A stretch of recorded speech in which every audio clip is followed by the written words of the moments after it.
नमस्कार दोस्तों, मैं मृत्युंजय आपका स्वागत करता हूं हमारे इस चैनल सटीक परामर्श में।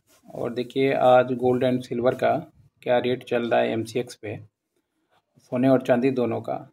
गोल्ड का है 1,23,533 प्रति 10 ग्राम और सिल्वर का है 1,47,005 यानी सिल्वर में जो है लगातार गिरावट हो रहा है। एक बार ये हाई बनाया लगभग 1,55,000 से लेकर 60 के बीच में, उसके बाद से लगभग 22,000 20,000 के आसपास ये मार्केट में अभी नीचे चल रहा है। और गोल्ड का भी वही है, गोल्ड में उतना नहीं डाउन हुआ है जितना सिल्वर में हुआ है। सिल्वर लगभग समझिए तो किलो पे 22,000 20,000 के आसपास कम हुआ है और गोल्ड जो है 10,000 के आसपास कम हुआ है। तो अभी ये मान लीजिए इनका थोड़ा सपोर्ट ये नहीं है, सपोर्ट और भी थोड़ा नीचे हो सकता है। गोल्ड का मान लीजिए आपको 1,15,000 तक जो है जाके सपोर्ट है, सपोर्ट वहाँ पे मतलब वहाँ पे प्राइस थोड़ा रुक सकता है, कुछ दिनों के लिए साइडवेज हो सकता है।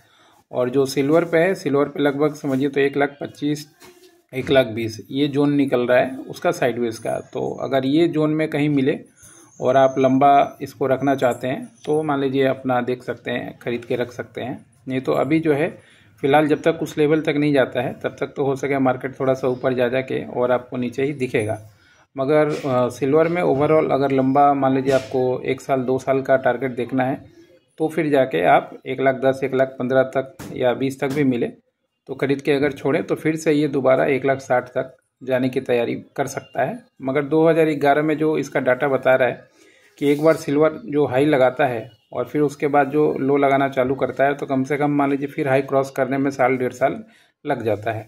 तो इसलिए जल्दबाजी ना करें, जब तक मान लीजिए 20% 25% 30% ना टूटे प्राइस, तब तक जाके मतलब ये नहीं समझे कि आज मार्केट गिरा हुआ है तो आप ख़रीद लें तो कल ही फिर से वो 1,65,000 हो जाएगा। ऐसा नहीं होता है।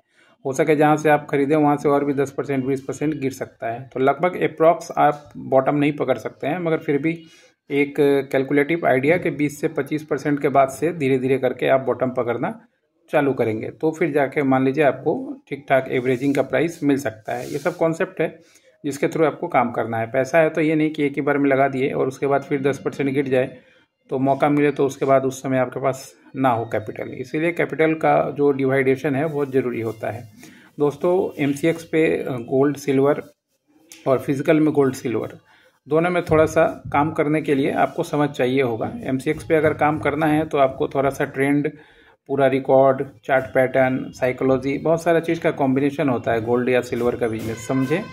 और जो एमसीएक्स पे इम्पैक्ट होता है वो आपके फिजिकल मार्केट में भी होता है। ऐसा नहीं है कि एमसीएक्स पे जो इम्पैक्ट होगा वो फिजिकल मार्केट में नहीं होगा, एमसीएक्स का ही रेट निकल के आता है फिजिकल में। तो इसीलिए एमसीएक्स को आप जो है दरकिनार नहीं कर सकते। बहुत सारे लोग हैं जो फिजिकल में काम करते हैं और वो कहते हैं कि नहीं एमसीएक्स का मुझे आइडिया नहीं। तो जब आप फिजिकल का जो रिएक्शन है या एमसीएक्स का जो रिएक्शन है वही है आपका फिजिकल में, तो इसीलिए फिजिकल पे रहें मगर एमसीएक्स को ट्रैक करते रहें। बिना एमसीएक्स के फिजिकल गोल्ड में आपका कुछ नहीं हो सकता, क्योंकि मान लीजिए आईबीज जो है, जो गोल्ड एंड सिल्वर का रेट डिसाइड करता है इंडिया में, वो भी लंदन बुलियन एक्सचेंज को ही देखता है। वो भी वहाँ के एमसीएक्स, मतलब यहाँ पे एमसीएक्स है, वहाँ पे मान लीजिए लंदन बुलियन एक्सचेंज है।